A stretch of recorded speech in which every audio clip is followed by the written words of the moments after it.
3 পিসের এই ডাইসের মাধ্যমে কিন্তু একবারে দিনে 700 থেকে 800 ব্রিক কিন্তু বাড়িতে বসে উৎপাদন করা যায়। তো আমার সামনে যে 3টি ব্রিক তৈরি করা দেখতেছেন, এটি হচ্ছে কিন্তু বালু সিমেন্ট দিয়ে তৈরি করা ইট, যেগুলো আমি বাড়িতে বসে উৎপাদন করেছি। তো আপনারা যারা এই ধরনের ব্রিকগুলো বাড়িতে বসে উৎপাদন করতে চান, বাজারে থাকা ইট না কিনে মাত্র 6.5 থেকে 7 টাকা খরচে, তাদের জন্য আজকের এই ভিডিও।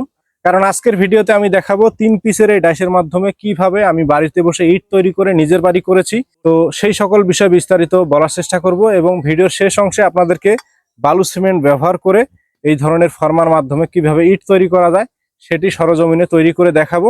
এবং আপনারা কিভাবে এই ধরনের ডাইসগুলো পেতে পারেন, কি কি ম্যাটেরিয়াল দিয়ে ব্রিক তৈরি করা যায়, সাথে আমরা বই কিভাবে দেই, বইয়ের মধ্যে কি কি বিস্তারিত বিষয় দেওয়া থাকে, সেই সকল বিষয় বিস্তারিত বলার চেষ্টা করব, যাতে করে আপনারা খুব সহজে বাড়িতে বসে পোড়া ইটের বিকল্প কংক্রিট সলিড ব্রিকগুলো বালু সিমেন্ট ব্যবহার করে মাত্র 6.5 থেকে 7 টাকা খরচে উৎপাদন করতে পারেন।